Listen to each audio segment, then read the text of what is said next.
आज हम इस वीडियो के माध्यम से जानेंगे कि वट सावित्री कब है और कैसे इसकी पूजा करनी है। आज हम बात करने वाले हैं वट सावित्री पूजा के बारे में संपूर्ण जानकारी के साथ। इस बार वट सावित्री का व्रत कब रखा जाएगा, इसकी पूजा का शुभ मुहूर्त क्या है, पूजा विधि क्या है, व्रत में क्या खाना चाहिए क्या नहीं खाना चाहिए, कौन सा चीज़ है जो दान में देना है और कौन सी चीज़ है जिसे बिल्कुल भी दान नहीं करना चाहिए, वो कौन सी महिलाएं हैं जिनको वट सावित्री का व्रत बिल्कुल भी नहीं रखना चाहिए, पूजा कैसे करनी है, किस विधि से करनी है, किस दिन करनी है, पूजा का शुभ मुहूर्त क्या रहेगा, संपूर्ण जानकारी आज हम आपको इस छोटी सी वीडियो के माध्यम से देने जा रहे हैं। आप सभी से बस इतना निवेदन है कि इस वीडियो को अंत तक जरूर देखिएगा। वीडियो को काट कर देखने से आपको पूरी जानकारी नहीं मिल पाएगी, इसीलिए ये पूजा पाठ का काम है। आप इस वीडियो को अंत तक जरूर देखिएगा। लास्ट में अपनी राय कमेंट में जाकर जरूर बताइएगा। वट सावित्री के व्रत के दिन चाहे आप कुछ भी करें या ना करें, पर ये एक काम जरूर कर लीजिएगा, इससे आपको अखंड लक्ष्मी की सौभाग्य की प्राप्ति होगी। क्योंकि वट सावित्री का दिन शादीशुदा महिलाओं के लिए है, इसीलिए महिलाएं इस वीडियो को जरूर देखें। हिंदू धर्म का एक प्रमुख त्योहार है वट सावित्री, जो साल में एक बार ही आता है। वट सावित्री का व्रत महिलाएं अपने पति की दीर्घायु की कामना के लिए रखती हैं। वट सावित्री व्रत ज्येष्ठ मास की अमावस्या तिथि के दिन पड़ता है। इस दिन नहाय खाए से लेकर पारण तक की संपूर्ण जानकारी और इस दिन कौन सा एक श्रृंगार है जो हर महिलाओं को करना चाहिए, इसके बारे में हम बात करेंगे।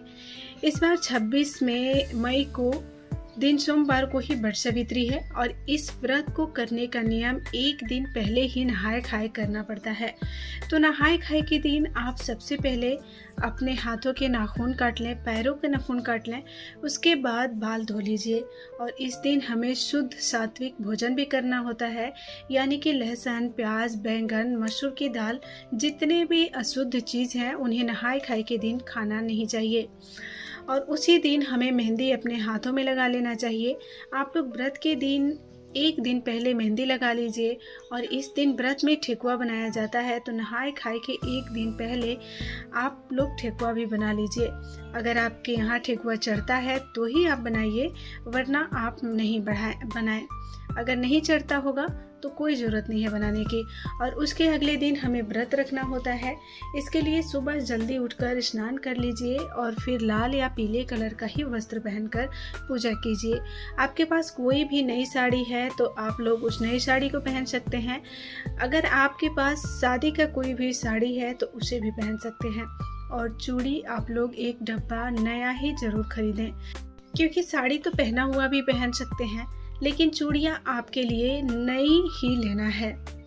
उस दिन 16 श्रृंगार भी किया जाता है। हमें अपने सिंदूर से मांग भर लेनी है और गले में मंगलसूत्र भी लगा लेना है। पैर में पायल और बिछुआ और महावर जरूर लगाना है। और जो शादी की चुनरी रहता है उस चुनरी को भी ओढ़ सकते हैं। हमें उस दिन पूजा करना है इन सभी चीज़ों को करने के बाद। और आप लोग मांग में मांग टीका भी पहन सकते हैं। सुहाग का सबसे बड़ा प्रतीक टीका होता है। आप लोग टीका जरूर पहने और अच्छे से हमेशा पूजन करने चाहिए। अगर आप घर में पूजा करते हैं तो वृक्ष की टहनी तोड़कर मंगा लें घर पर ही, और इससे भी आप पूजा कर सकते हैं।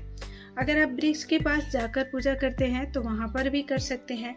और ध्यान रखिए कि पूजा के दिन कभी भी बरगद की टहनी नहीं तोड़ना चाहिए, इसीलिए आप लोगों को एक दिन पहले ही टहनी को तोड़कर मंगवा लेना है और उसे पूजन के दिन इस्तेमाल कर लीजिए। इस पूजा में गौरी गणेश की सबसे पहले पूजा किया जाता है, उसके बाद ही वट वृक्ष का पूजन किया जाता है। गौरी माता हल्दी से बना लीजिए घर पर और सुपारी में कलावा लपेटकर गणेश जी बना लीजिए। और पूजा करने से पहले खोइछा भी लिया जाता है। आपके पास कोई भी धनी है तो उसमें कोई इच्छा ले लीजिए, नहीं तो आप एक लाल कपड़ा ले लीजिए और उसी में सबसे पहले खोइछा ले लीजिए। उसके बाद पूजन कीजिए और एक एप्पल चावल के आटे से थोड़ा सा हल्दी मिक्स करके बना लीजिए और वट वृक्ष में लगाने के लिए और श्रृंगार और सामग्री भी ले लीजिए। फिर आप अपने लिए भी चढ़ा सकते हैं। और कुछ श्रृंगार की सामग्री हमें दान भी करनी चाहिए। इससे जो भी सीजन फल का चल रहा है उसे प्रसाद के रूप में चढ़ा दीजिए। चाहे वो तरबूज हो, खरबूज हो, अमरूद हो या सेब हो, आम हो या कोई भी सीजन का फल हो। इस पूजा में आम का विशेष महत्व होता है। आम से ही जल चढ़ाया जाता है और पंखा भी आपको धो कर ले लेना चाहिए। पंखा बांस का होना चाहिए। एक पंखा से हमें अपने पति को हवा करना है और दूसरे पंखा को दान कर देना है। हमें यहाँ पर 2 पंखे की भी ज़रूरत पड़ती है। और पूजा पाठ करने के बाद हमें परिक्रमा करना होता है। तो वो परिक्रमा के लिए आपके पास अगर कच्चा धागा है तो वो ले लीजिए। अगर कच्चा धागा नहीं है तो आप मौली धागा से भी परिक्रमा कर सकते हैं। और नियम तो है 108 परिक्रमा की। अगर आप कर सकते हैं तो कर लीजिए। अगर नहीं 108 परिक्रमा आप करने में सक्षम है तो कीजिए, नहीं तो आप 11 या 22 या 51 परिक्रमा भी कर सकते हैं।